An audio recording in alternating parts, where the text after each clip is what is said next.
Dear viewers, it gives me great pleasure to bring you the People's Alliance Party leader, Mr. Sithivenera Mboka, and the former Prime Minister of Fiji in the studios of Radio Tarana. Kia ora and welcome. Nawareu and Bulgana. We shall get straight to our set of questions, Mr. Mboka. It's the trip in Auckland. How has it been so far? It's been great. Been really inspired by the people who have come along to the various functions and social in nature, but very informative. They have spoken very, very succinctly about their own experiences and the experiences in Fiji, particularly the experiences here, and what they feel looking back at what's going on in Fiji. Let's talk about political parties. Why was there a need for a new political party? I was not required in the one that I joined. So I came out, I realized that I still had something to contribute, and none of the other parties had tried to get me to join their party, so I formed my own party. What are some of the beliefs of the People's Alliance Party that sets it apart from other political parties? Most of the parties now not in government believe in the same sort of thing. It's a freer democracy, more control to the people, more listening to the will of the people, and you know, there's got to be more say from the people, and especially the people that they have elected. I do not think that the people are happy with the way the elected representatives, particularly on the government side, have participated in the governance of the nation. In fact, the Fiji First Party has wasted 8 years of experience when they could have developed the next lot of cabinet ministers during these past 8 years. Would you like to elaborate on it? What do you mean by they have wasted 8 years, and what do you mean by they have not represented people as best they could have? Well, they could have been speaking on behalf of the people rather than just speaking on party lines in Parliament. During question time, there should have been more of an interaction between the people, the opposition would ask the question, and directly at those ministers holding those portfolios that have been questioned or that were questioned in the questions. I shall capitalize on them later on. Mr. Mboka, I mean, I can see you've come along almost 40 decades in politics, 3.5 decades at least. What's keeping you still in politics? I believe I still have something to offer, and I keep going because I believe that the recovery post 99 has not been fully achieved. The recovery post 97, when we had that great cooperative effort between the opposition and the government at the time. Both the opposition leaders, Mr. Jairam Reddy and Mr.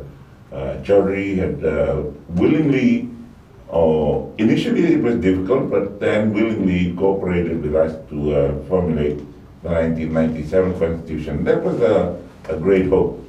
However, the result of the 1997 Constitution showed me that there was a difference. There was a great difference between what the people in Parliament were saying, in government and opposition, and what the voters decided at the 1999 Constitution. It could have easily discouraged the leaders.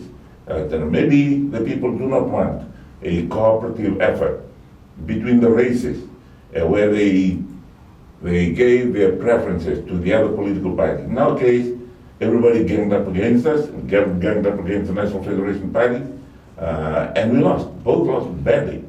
So, but I saw that there was promise in that sort of association with political parties. When you say they lost badly, what do you think could have been the causes of those losses?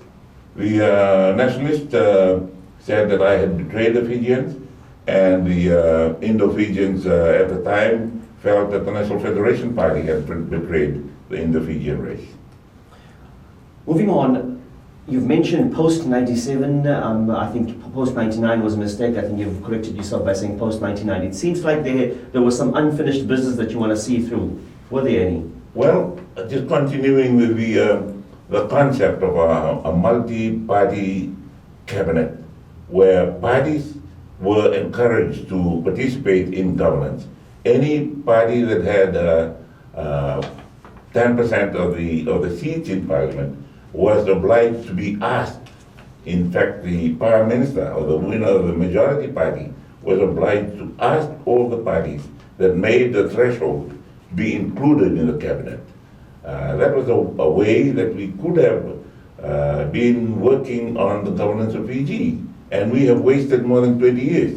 And if we'd gone on that, we could have amended the constitution so that we go back into the style of government where the winner becomes the government, the non-winners become opposition, and they wait for the next term in the following general elections. Well, allow me to fast forward a few questions, if I may, since you mentioned the constitutions. Obviously, that part of the constitution you wish to bring back in if elected. And what are a few other amendments that you would like to reintroduce if elected as the Prime Minister? We have not really looked at the amendments of the Constitution because they are very, very strictly laid down in the current Constitution that we're using on the number of the percentage of votes you need to get in the House as well as among the people during a national referendum. Was that in the Constitution that if you got over 10% of a party, if a political party gets over 10% of votes, 97 Constitution. That the leading party with the majority votes, was obliged? Yes, it was a compulsory position of that Constitution, and in our case, the Labour Party leader, Prime Minister Chaudhry, invited us. We gave him some conditions which he could not accept, therefore we were all in opposition. If that arrangement that was in the Constitution makes sense to you, why do you think that was abolished? Sorry? Why do you think, if that system that was in the Constitution already, why do you think that was abolished? The formulators of the 2013 Constitution didn't like it. Do you think it makes sense from where you're saying it makes sense that it better represents the people of the nation, right? Well, I think you will find that in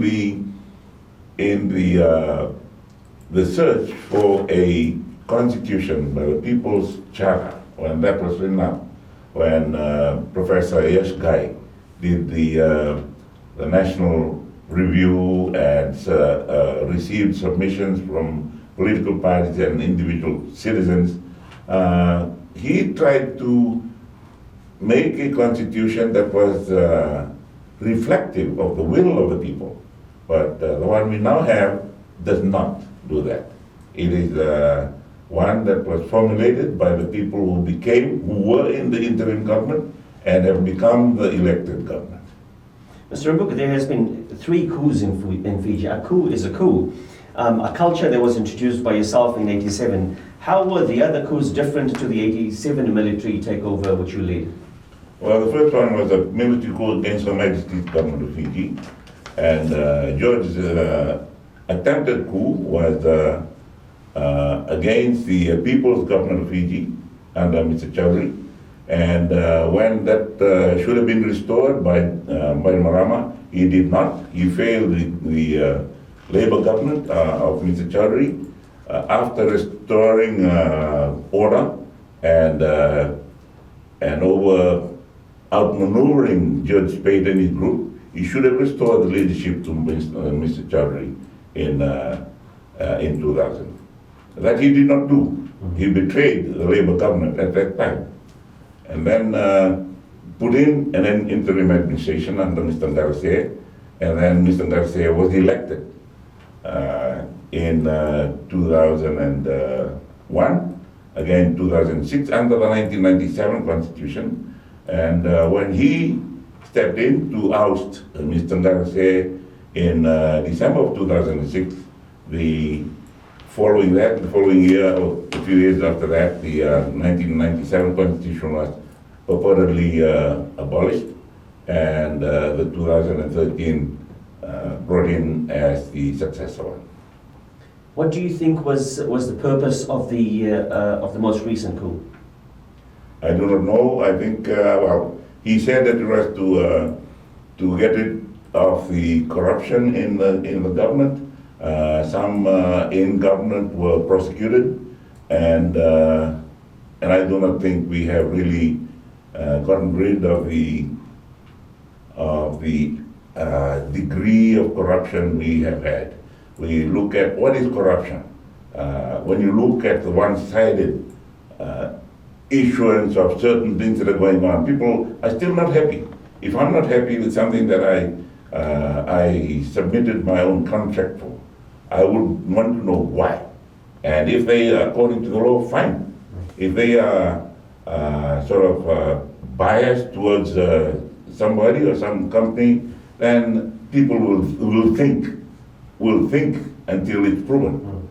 So, and that is the perception among the people. How we say that people are not happy right now, we'll come to that later on. How can you convince the people of Fiji what they experienced some 35 years ago? And allow me to elaborate on that or spell it out to you, whether be it looting, the illegal reclaim of land, hate crimes, violence on the streets, simple hatred, violence and crime against vulnerable women will not reoccur if the people of Fiji were to vote you in with majority.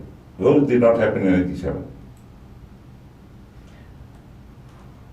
If I tell you that I have been speaking to people and people have been calling in and we've got them on record, that people have categorically said that if you, for example, if you lived in Tailevu, what happened there? If you lived in the Nose area, what happened there?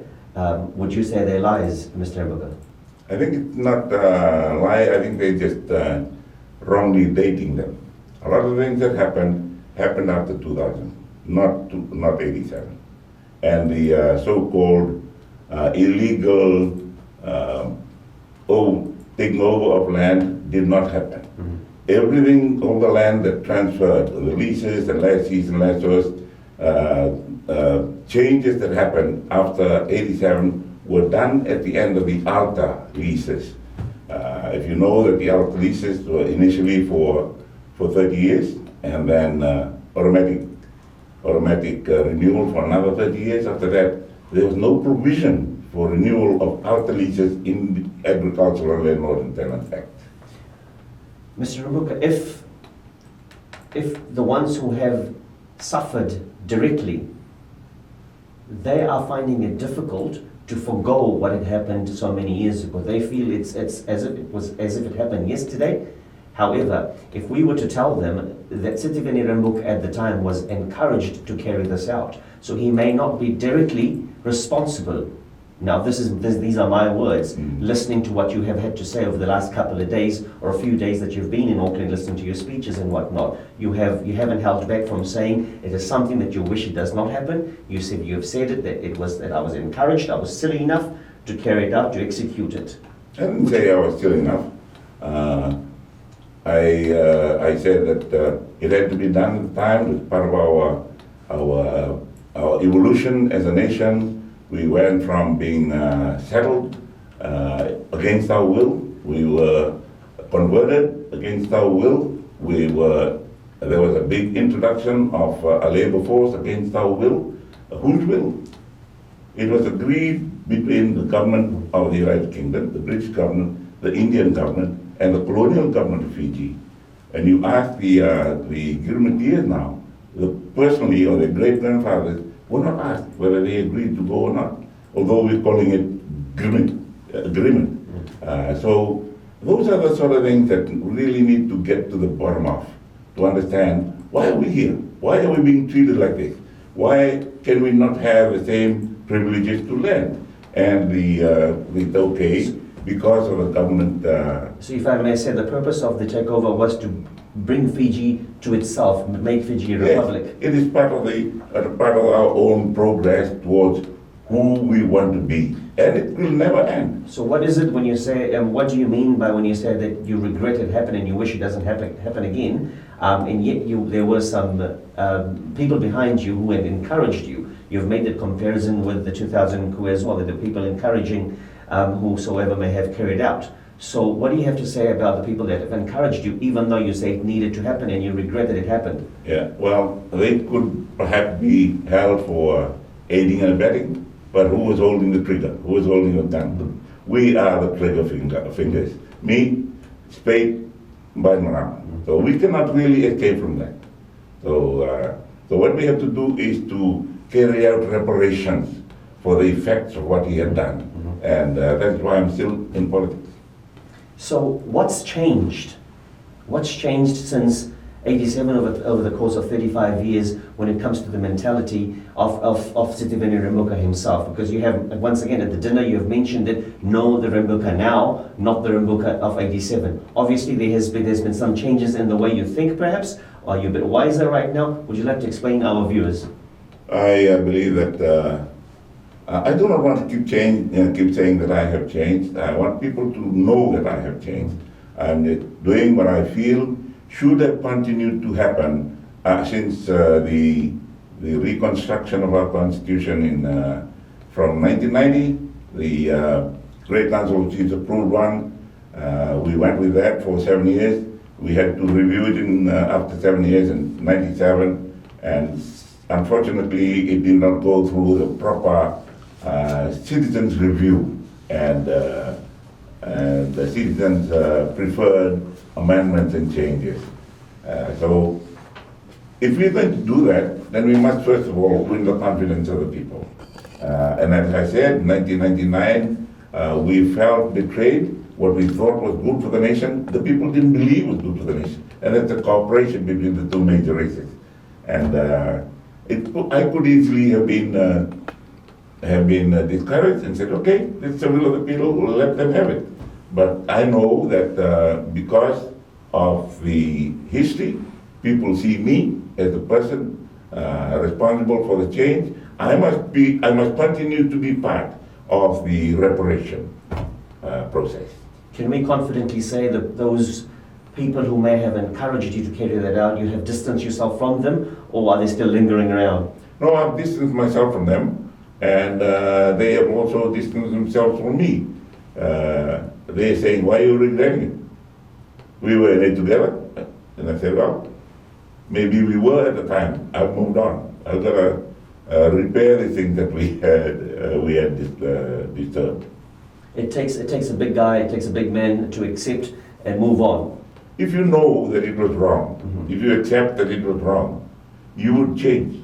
If you do not believe that it was wrong, like Frank does, he doesn't believe it's wrong. That's why he doesn't want to change. That's why he does not want to apologize. And this is what I was going to ask you next, saying if you have acknowledged it, you said why it needed to be done, you carried it out, yes, you wish it doesn't happen again, but yet Frank did it, he's still carrying on, he's still formed a political party and he's still there. What do you wish for him to do? Well, apologizing does not mean anything. Let the people decide. If the people decide at the polls, this is it, they say, thank you, Frank, and he says, thank you, people. Done my best, not good enough for you. Like you said, that is my case. When the Frank Bainimarama coup happened, he made justifications as to why he had done it. Earlier on, you said that whatever he said why he was doing it, he didn't exactly fulfill those wishes. No, he has not been able to achieve. You can't even really say I'm going to get rid of corruption, because dealing with corruption is a matter for the police and the judiciary, not the politicians. When talking about representing the Itokai or the as we used to call them Kaiviti brothers and sisters back in the days, it seems that they are better looked after now than compared to previous governments. I mean, for example, 93% of Fijian land is native owned now. I mean, what do you have to say about that? It had always been native owned.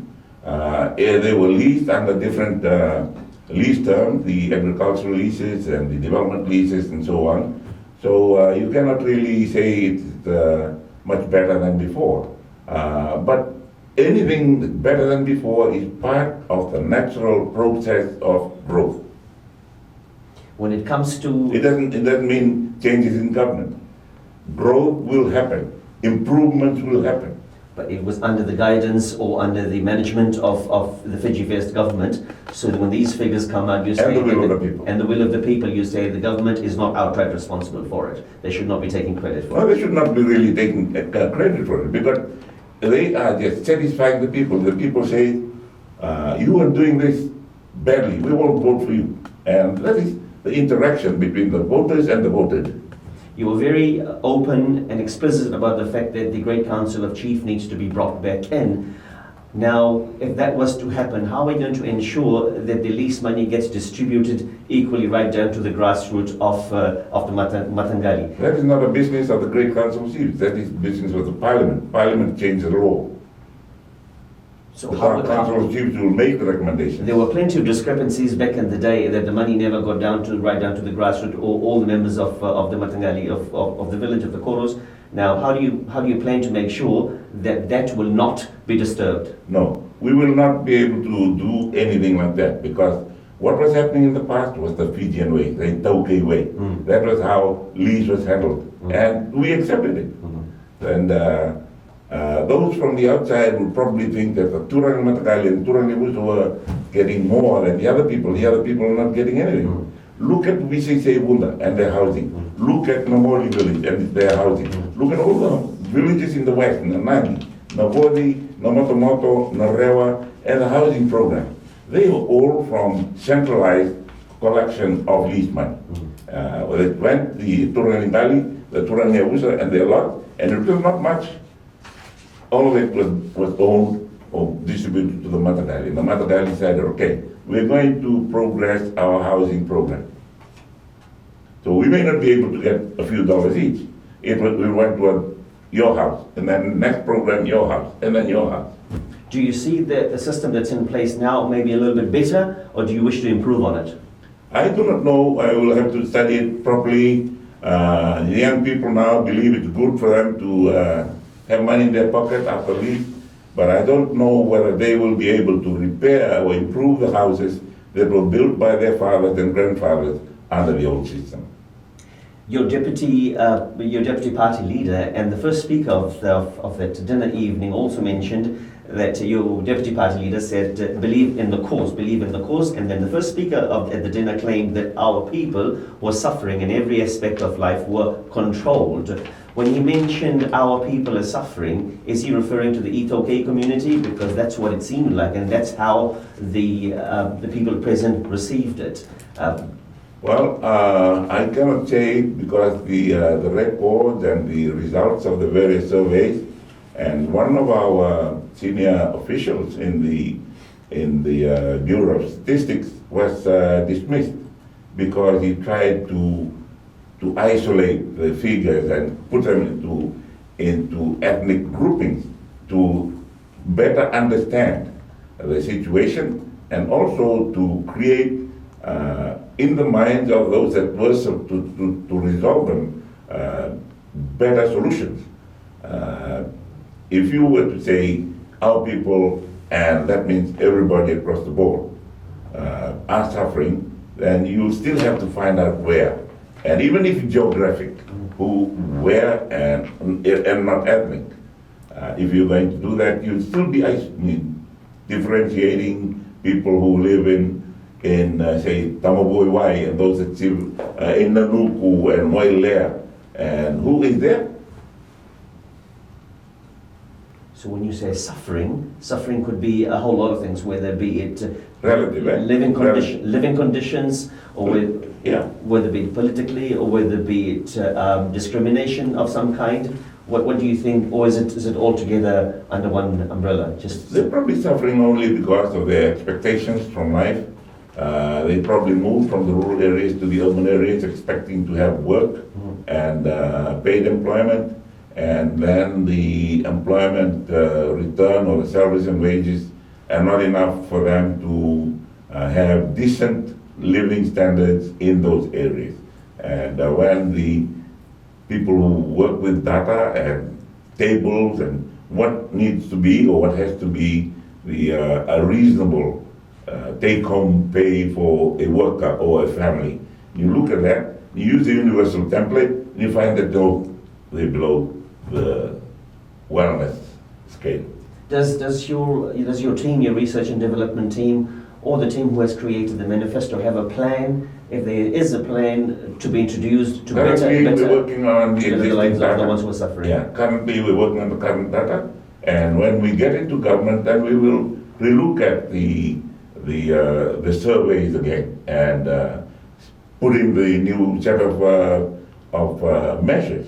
There are cases where you will probably think that our wage rates are okay. Okay for what? When you look at what Mr. Qayyum said this week, we have imported inflation. How do you cope with imported inflation? How do you try and address that when you're looking at your own wages at home? When you're talking about getting there to $4 by end of July this year, which they said last year, if that happens, and the other night, some of our people who are now here say, we're paying the same price for rice as you pay at home. If it's $4, that's 1 hour's wages. If it's $4 here, it's 30 minutes or less of work. Then that brings in the triple P, the purchasing power, parity, the parity between the Fiji dollar, or the dollar we get in Fiji, and the dollar you get here. Where do you think the minimum wage rate should be in Fiji, a sustainable minimum wage rate? We'll have to, it's not an amount, it's when you look at the PPP. Right. But you reckon that there needs to be an improvement in there? I do not know. I believe some people are complaining, but why are they complaining? What is it just the salary, or what they need to have a decent living standard and decent meals, and what else? What about those who say, well, we won't be able to buy our cigarettes and our beer? Do you think people may be getting a bit too over-demanding these days? It is what satisfaction is about, and the essentials of life. We need to look at that, and if we say this is what a person can reasonably be expected to live on and look after his family on, and that's the sort of thing we really should be looking at. The People's Alliance Party does have these things in the manifesto when it's going to be released. Yes, we have our young people who are working with not only domestic data, also international data and international trends. Allow me to go on to the second part of their claim in the dinner evening, that every aspect of life is controlled in Fiji. Let's talk about every aspect being controlled. What's he trying to say there? Leaders. Mm-hmm. Leaders are controlled. We only have parliament. We do not have city councils. We do not have proper election of village heads, provincial representatives, provincial chairman, city trade unions still do not have their elections. So a lot of things are still being controlled centrally. So when you say that legislative, the unions, they don't have elections, the local government representation, you're saying they don't have elections. Correct. So how do they just get appointed? They are appointed. They are appointed by the government appoints the administrators, and the administrators just carry on. And you are saying that their protocol says that these positions need to be elected rather than appointed. They should be elected, yes. And you know, the great United States of America and their battle cry for their revolution, no taxation without representation. Why are you extracting tax from us when we do not have any representative sitting there in London representing us? Yes.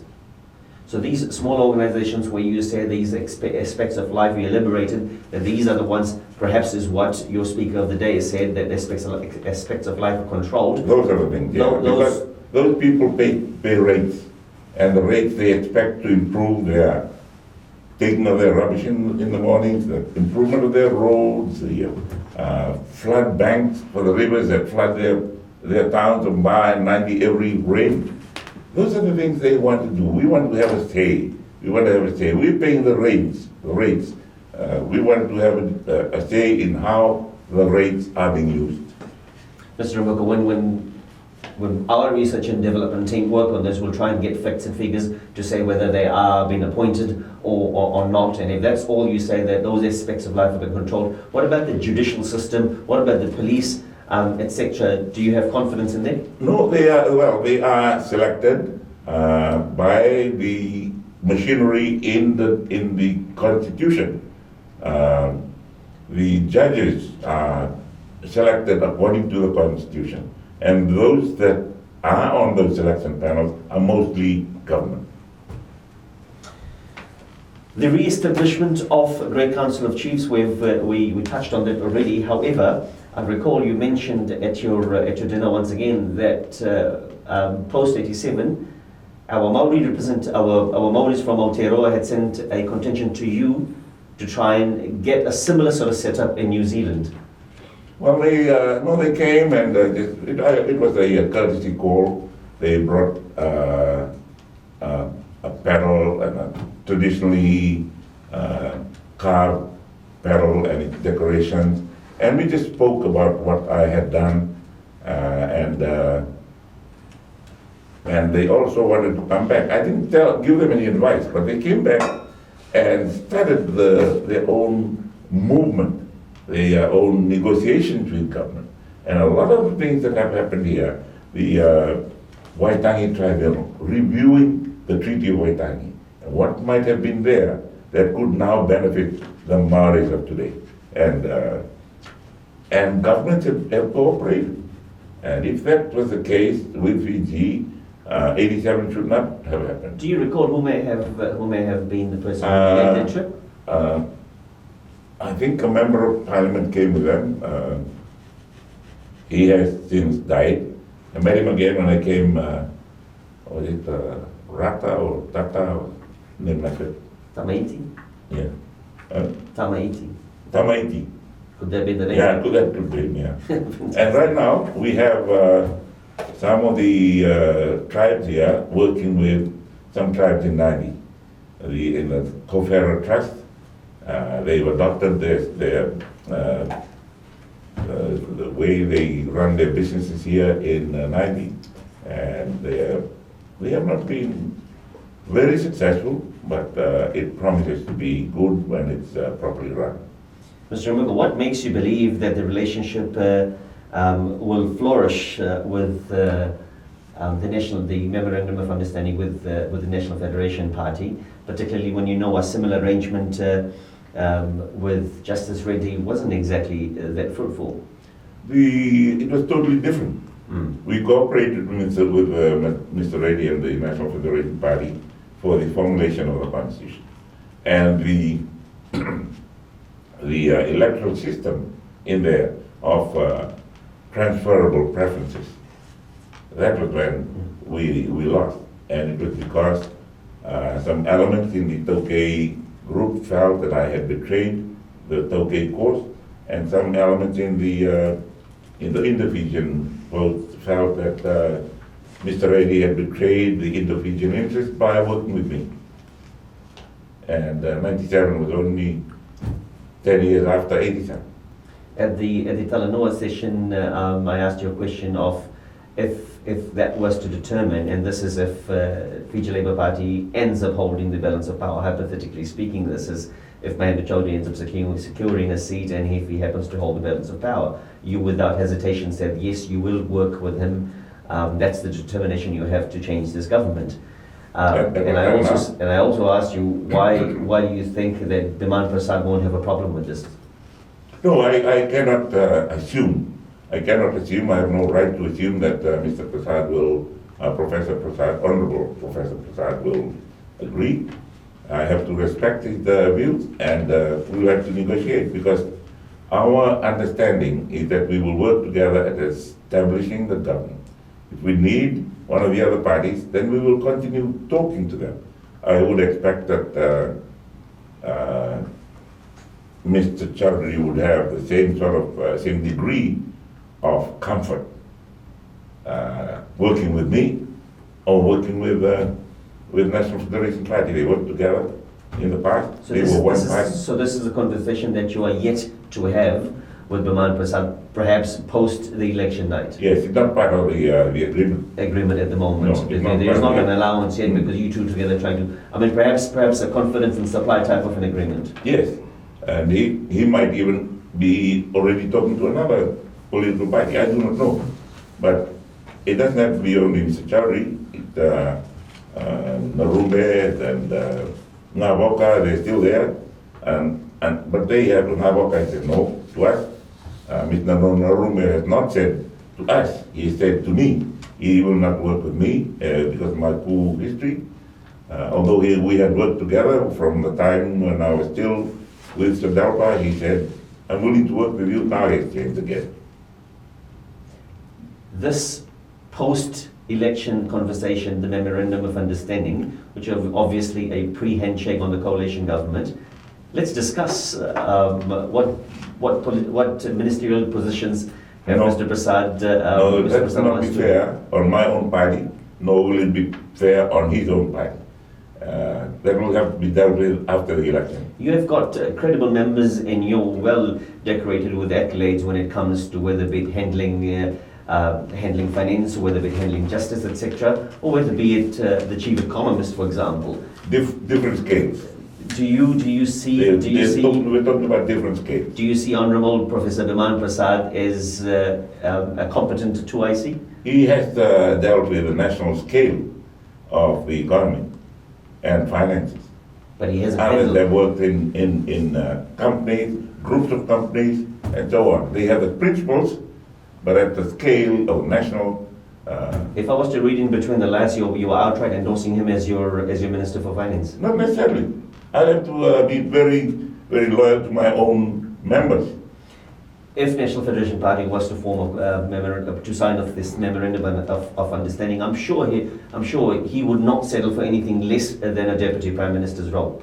No, that also is unfair on him and unrealistic of him to be demanding at this time, because our understanding is that working together, two parties, to form the government. After that, we sit and talk.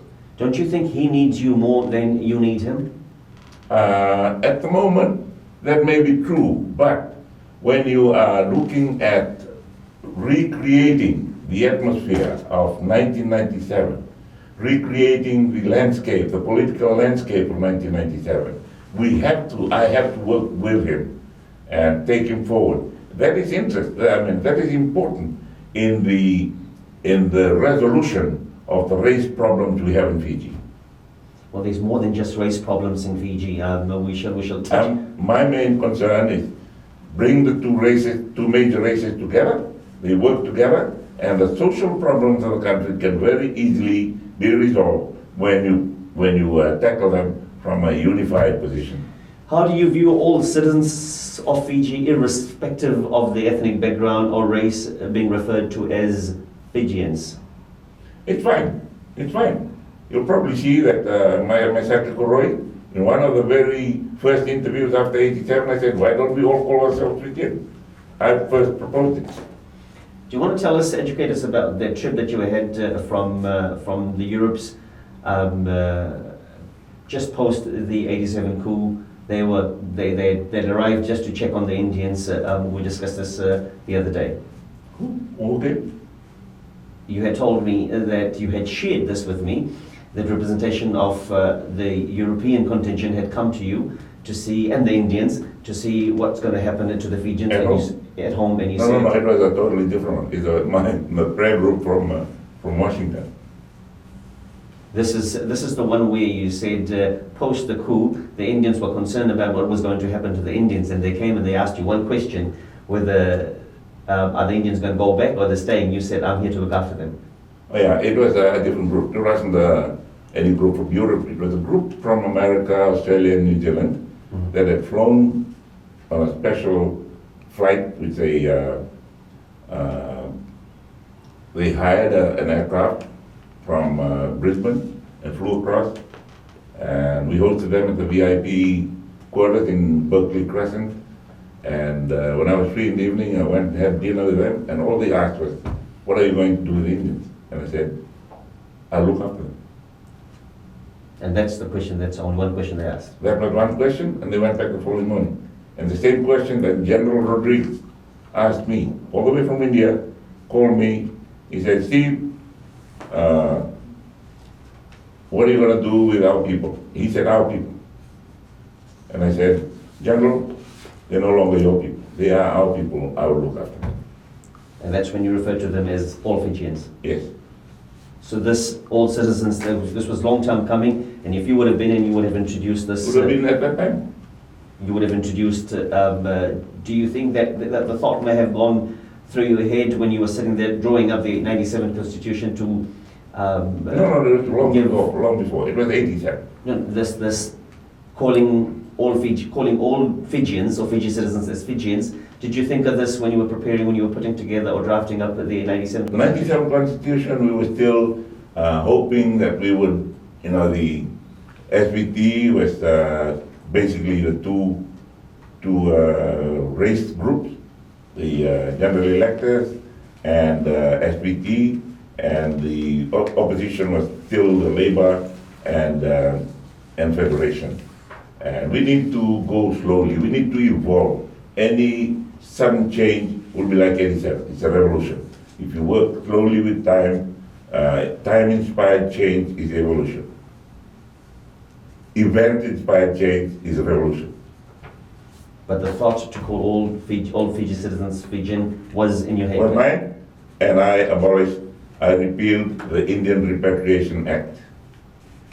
But you're happy with what they have done now? Yes. If Fiji First was to invite you for talks, why wouldn't you? Who? If Fiji First was to invite you for talks, why wouldn't you entertain that? Our concept of democracy are totally different.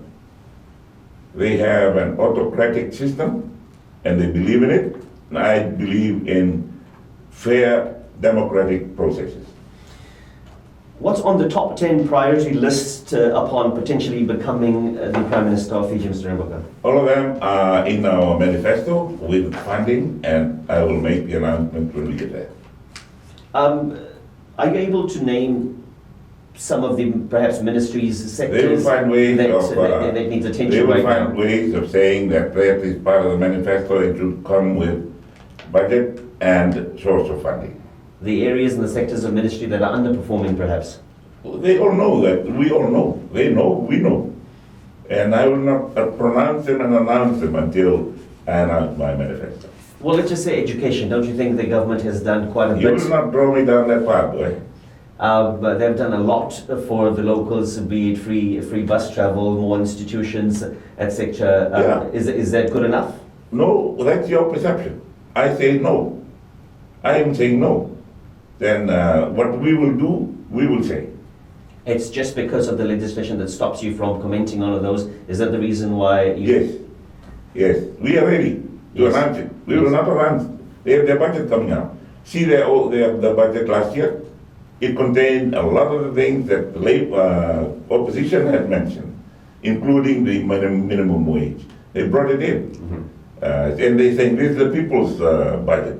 It was the People's Alliance because people's budget because they've incorporated suggestions from us in the hope that 2 years will regain or retain their support from the people. But Mr. Mbuka, let's just say, if you were to say agriculture is not performing really well, or the medical sector is not performing really well the way it needs to perform, there's a whole lot of room to improve in there. I'm sure you're free to discuss. I will not try it. They will try every way to trap me in that. And what you're doing is interpret. What do your people say? What have you picked up when it comes to figures from your own research and development team? What do they feel as to the areas where... As I said, it's already there. It's already there in our manifesto, and we will make the announcement when the time is right. To avoid any possibility of being scrutinized to see if we have breached the rules. This trip of yours, whether be it called fundraising or an awareness trip, etc. Awareness and fundraising. So the committee here, they are not a branch of the party. Mm-hmm. They're just a committee of like-minded people who come together and said, okay, let's do some fundraising. I said, okay, I'll come over and I'll make the awareness. You notice the message I said the other day? people need to really vote and register. And I'm glad that the government has extended the registration efforts. And I think they're here now in New Zealand, some of them, and they will go on to the other parts of the world. And I'm encouraging people to go and register and then go and vote. Now you have travelled to several countries, whether it be donation or not donation. Donations has been is quite a complicated situation. I learned over the last couple of days. It was mentioned in your speech as well. Right now in New Zealand, I'm sure it was a very successful event in the at the dinner. Yeah. Any idea how much money was collected there? No, and it was not donation. People came to a dinner. A fundraising I meant dinner. fundraising. I meant fundraising dinner. Yeah. Not donation. I meant fundraising dinner. Yeah, Yes. well, that will be known only to the organizers who knew the number of tickets sold and how much for, and it will be forwarded to Fiji, and it will be handled by our treasurer according to the law. So if I say that hey, it was $200 a pop, 200 tickets sold, it's easy calculation. There's something along the lines of $40,000 may have been successfully collected, and that's a nice fundraising. It is what you can work out, but I do not even know how many tickets were sold, how many people were there that night.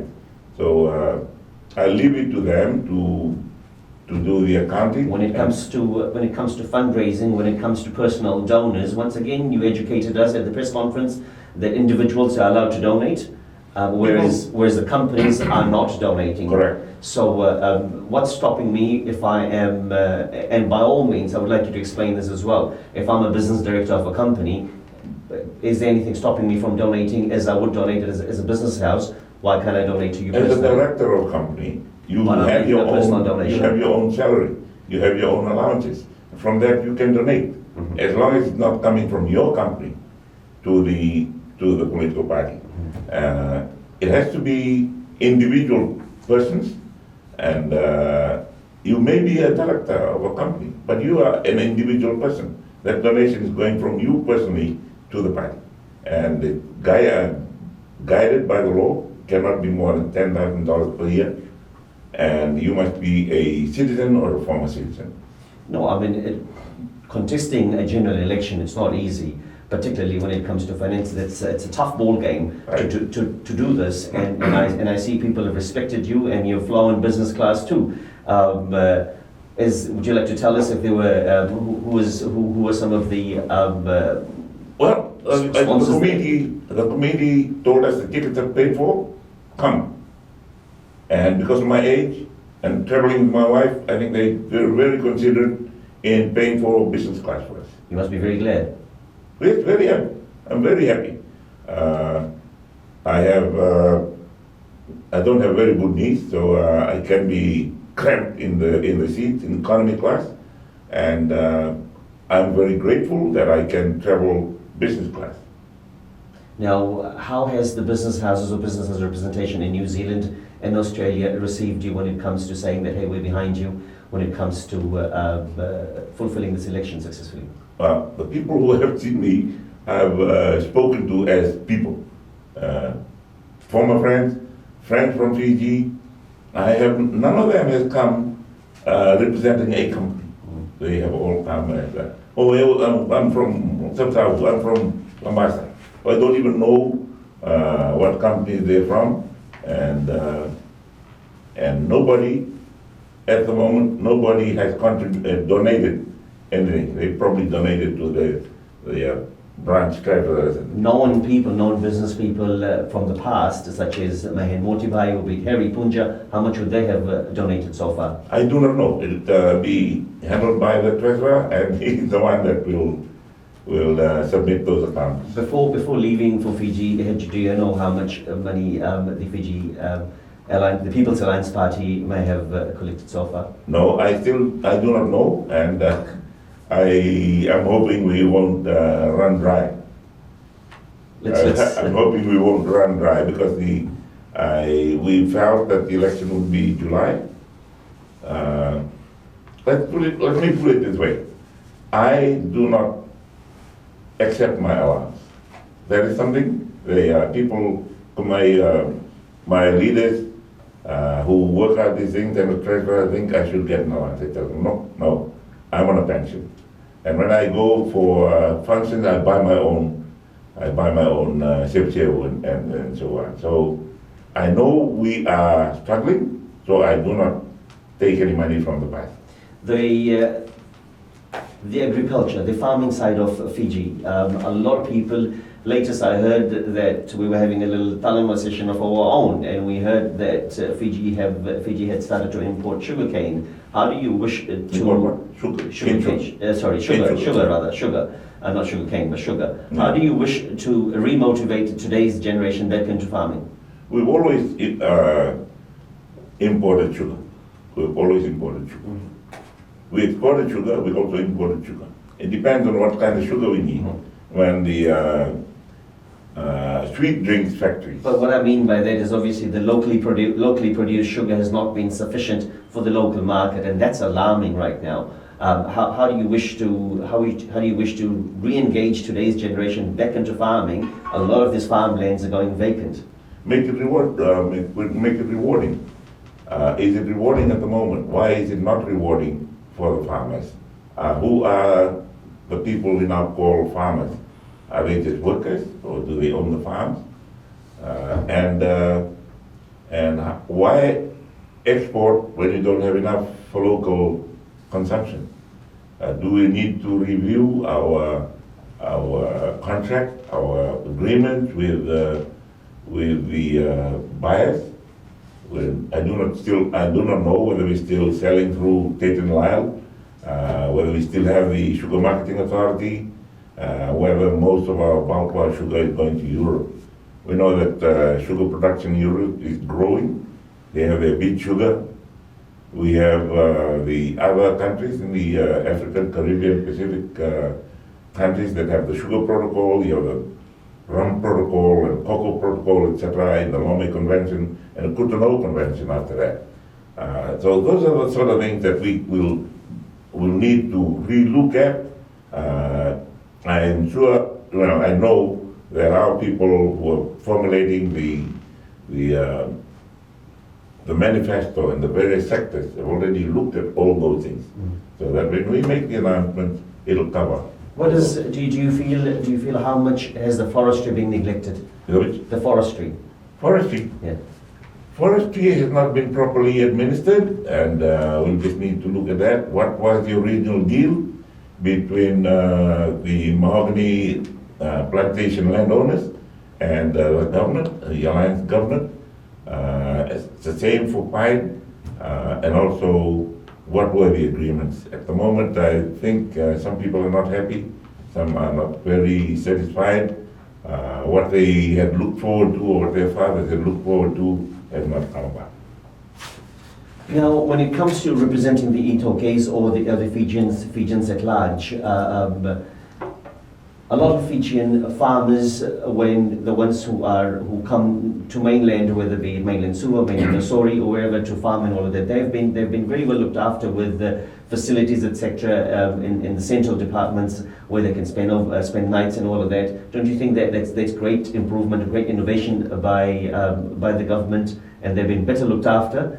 But they've been better looked after under this government? Yeah, well, most of those that are in the recently provided selling areas of Langere and Nosori live next door or live close by, and it's easy for them to bring their produce in.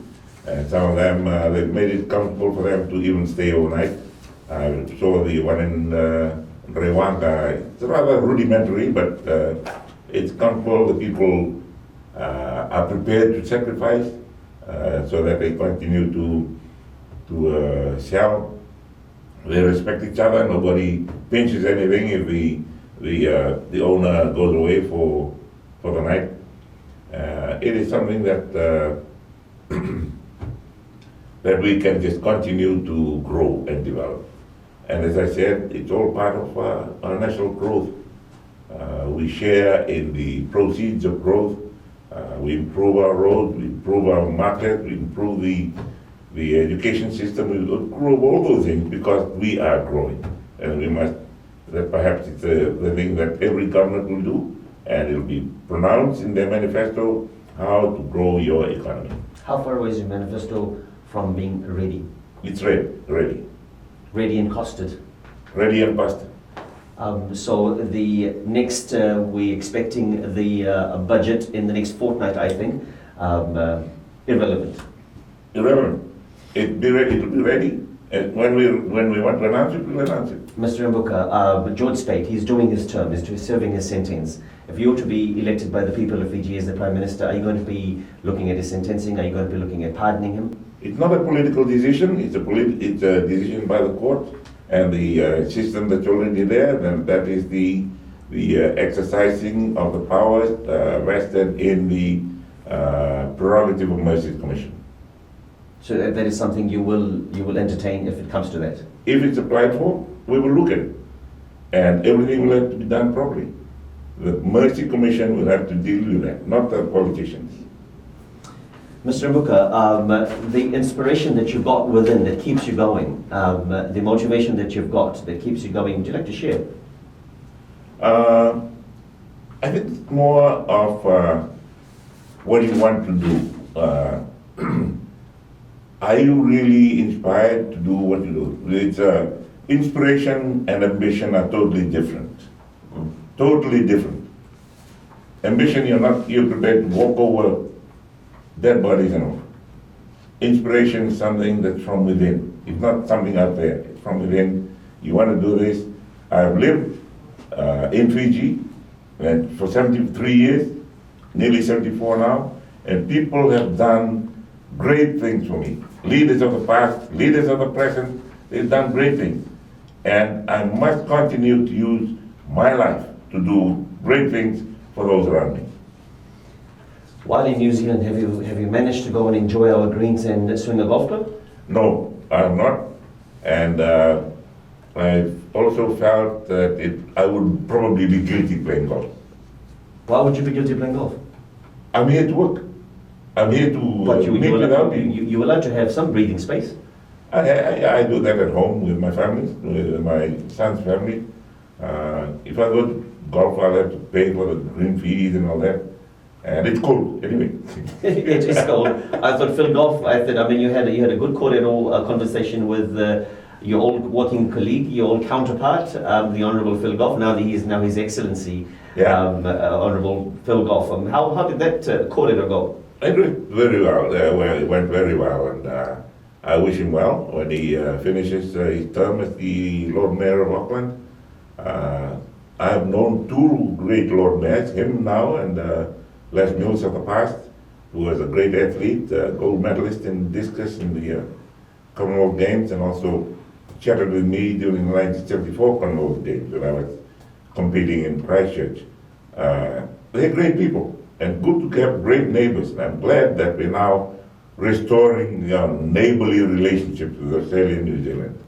Did he give you an endorsement saying we're going to be here if the people of Fiji was to elect you, we're here, we're going to support you, and then... No, I think that would be beyond the nature of the call I made on him. So it was more of a friendly conversation? It would be unfair on me to introduce it, nor did he introduce it himself. So it was more a friendly conversation, catching up with the old buddy? I gave him a walk club and he was very happy with it. Are there any more significant appointments that you're looking forward to? No, right now the official part of my visit is over. I'm just now enjoying family time with Yara and his family, and probably another church service on Sunday, and a lunch with some business. They're not really business friends. They are businessmen, but they're friends. Mm-hmm. They do their own. I have no business, so. We fellowship together here. They're in charge of the prayer group in Parliament. In Australia, there is a student leadership forum formed by friends of mine, and there's also in Nepal, in Japan, every part of the world, even India. They have a little prayer group that meet together every year when we can in Washington at the National Prayer Breakfast. I am going to capitalize on the socializing part of things, but what's just come to mind is at the press conference you mentioned, I asked you the question of the aspects of being controlled. You said, I asked if media in Fiji was controlled. You said that the journalists were doing the job. Can you elaborate on that, if you believe Fiji has free media or not? There is some free media in Fiji. When I give a statement and I read what comes out from the press, I'm happy. When it reflects what I said. When I give a statement or they hear a statement I make and put it in such a way that it reflects the view of the media, that's not free press. Why do you think there could be some kind of control, as you were trying to indicate to? What could be the reason? I don't know. I just noticed the absence of government advertisement in the Fiji Times. They're all going to the Fiji Sun, not Fiji Times. Companies advertise in both, but government advertisement all go to the Fiji Sun. The Fiji Sun. So there's an amount of prejudice which is obvious, you're saying? I wouldn't say prejudice, it's just a favor, more favor by someone. Is that prejudice? Your word, don't mind. Your followers, your supporters here, they are out there trying to preach to people that there's nepotism, there's cronism at its best, they're spelling it out to the people. Do you endorse that, I Mr. Mbuka? wouldn't call it nepotism or cronyism or what, it's just not fair. It's not fair in the eyes of the public. So in time to come, if I was to They may ask... call it this, they may call it that. Ism this ism, that ism. But is social media the right place to be putting them out, or rather than places like this where you can come out and spell it out, and we can happily carry those injustices? Social media really is the place now. It shouldn't be, but it is now getting to be regulated also in our case in Fiji. So we have to be very careful. Once you put it out in the open, be prepared to support it. You know, when I was at the couple of these events on your campaign or the awareness trail, the Itoke supporters present at the dinner expressed that they will be better represented by you, and the same I overheard at the Talanoa session also expressed. Can you tell me if they're right in the rightful minds, or the rationale in there? What do they mean by that? We have to be cautious in what we make of what people say in our gatherings. Some of them say we want you, but they should understand that I'm not me. I am the party. I work with the party. I work with a team, and we have a set of policies that. A set of values, and we will collectively have to work towards those values. It's not personal anymore. George Shiraj's presence at your Sevu, which was a great endorsement. He is a credible member of the Fiji community at large. Are you excited to have him on board? He's not on board. He's still the vice president of Shadabo. Is he going to give up his vice presidency to join the People's Alliance? I do not know. And be what? We have filled our senior positions. We have a list of 75 potential candidates, provisional candidates that have been selected. So for somebody like George Shiraj, I'm sure you can make an allowance. He has to apply first. He has to resign from his current party and apply. But he has shown interest that he wishes to perhaps jump across. I don't know whether everybody who was present that day was a member of my party or shown any interest. Some have come because it's a good opportunity to come and have a meal and dance. Oh no, he wasn't at the dance. No, he was at the other one, watching the dance. He was watching the Meke. Yes, he was watching the Meke. He was watching the Meke. Mr. Mbuka, I really appreciate your time. Thank you very, very much, and wish you have a pleasant stay. No. It's been good so far. It's been good so far. Yeah. And we wish we can talk again. No.